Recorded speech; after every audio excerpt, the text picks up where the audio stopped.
Hello everyone, Smith Chaudhary this side. तो दोस्तों आज हम बात करेंगे नेटवर्क मार्केटिंग के बारे में। आज हम जानेंगे कि कैसे आखिर इस इंडस्ट्री की शुरुआत हुई।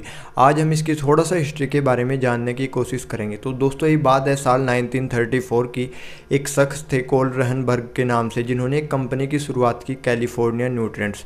दोस्तों कंपनी हेल्थ से रिलेटेड प्रोडक्ट बनाती थी। कंपनी के प्रोडक्ट में दम था और कंपनी की नॉर्मली सेल्स अच्छी हो रही थी। तो कोल रहनबर्ग ने देखा जो हमारे प्रोडक्ट बिक रहे हैं वो ज़्यादा रेफरेंस पे बिक रहे हैं, लोगों को फ़ायदा हो रहा है, तब लोग आगे रिकमेंड कर रहे हैं, उस पर हमारी सेल्स हो रही है, ना कि कोई डायरेक्ट कस्टमर हमारे पास आ रहा है।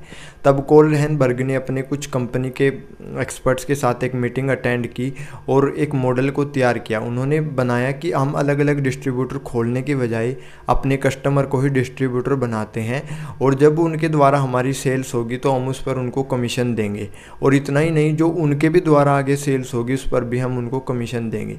तो दोस्तों ऐसे शुरुआत हुई मल्टी लेवल मार्केटिंग की।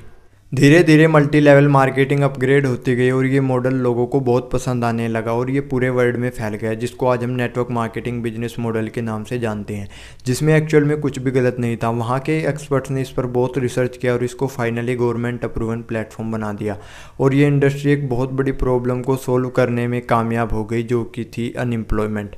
लोगों के पास रोजगार नहीं थे, कंपनी के डिस्ट्रीब्यूटर की रिक्रूटमेंट पर कंपनी को ज्वाइन करते थे। तब कंपनी की कुछ पॉलिसीज़ थी कि आप हमारे कुछ प्रोडक्ट को बाय करो जिस पर हम आपको अपने फ्रेंचाइजी ओनर बना देंगे, और हमारी प्रोफाइल प्रोडक्ट प्लान को अच्छे से समझो और अपने प्रोडक्ट को यूज़ करो। उसके बाद आप अपनी स्किल्स और सेल्स के बिहाफ पर आगे रिकमेंड करो और आपके द्वारा जो हमारी सेल्स होगी उस पर हम आपको कमीशन देंगे, और लोग एक बहुत अच्छी इनकम को एंजॉय करने लगे। दोस्तों हुआ क्या, ये एक इंटरनेशनल कॉन्सेप्ट था जो धीरे धीरे इंडिया में भी पहुंचा।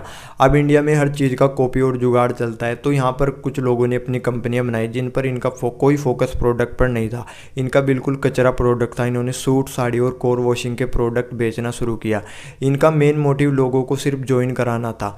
अब दोस्तों कोई इनका प्रोडक्ट नहीं था, कोई प्लान नहीं था, कोई सिस्टम नहीं था, तो केवल लोगों को मोटिवेशन के बिहाफ पर ज्वाइन कराया जा रहा था। इस बिजनेस में कोई क्वालिफिकेशन नहीं थी, तो इसलिए इस बिजनेस में कुछ अनएजुकेटेड लोग आने शुरू हो गए जिन्होंने कभी अपने ऊपर काम नहीं किया, ना ही कम्युनिकेशन स्किल्स को सीखा, ना ही सेल्स को सीखा, ना ही कभी अपने आप को इम्प्रूव किया। केवल मोटिवेशन के बिहाफ पर ज्वाइन हुए और अपने काम को शुरू करना शुरू कर दिया, जिसके कारण इंडस्ट्री बहुत बदनाम हुई।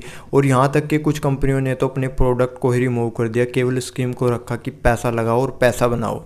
तो कुछ नेटवर्क मार्केटिंग कंपनियां जेन्युइन थी जो उस टाइम टिकी रही, जिनका सिस्टम था, जिनका प्रोडक्ट में दम था और इनका प्रोफाइल और प्लान अच्छा था। अब दोस्तों में कंपनियां टिकी रही और आज फिर से नेटवर्क मार्केटिंग इंडस्ट्री एक बहुत बड़ी ग्रोथ की ओर जा रही है। अब देखो हम समझते हैं नेटवर्क मार्केटिंग बिजनेस मॉडल में एक्चुअल में होता क्या है। देखो दोस्तों बिजनेस एक्चुअल में होता क्या है, या तो कोई प्रोडक्ट बिकता है या सर्विस बिकती है। देखो जब हम कोई मूवी हॉल में मूवी देखने जाते हैं तो वहाँ पर हम मूवी देखने जाते हैं, उसके लिए हमें कुछ पे करना होता है, वहाँ पर सर्विस बिकती है। इसी प्रकार हम किसी नेटवर्क मार्केटिंग कंपनी में ज्वाइन करते हैं, हम किसी के रिक्रूटमेंट पर, उसके बाद हम कंपनी को कुछ पे करते हैं, उसके बाद हमें कंपनी के कुछ प्रोडक्ट और कंपनी की ओनरशिप मिलती है, जिसके बिहाफ पर हम कंपनी के प्रोडक्ट को यूज़ करके और आगे अपनी स्किल्स और सेल्स को इम्प्रूव करके आगे रिकमेंड करते हैं, उस पर हम एक अच्छी इनकम को एंजॉय कर सकते हैं।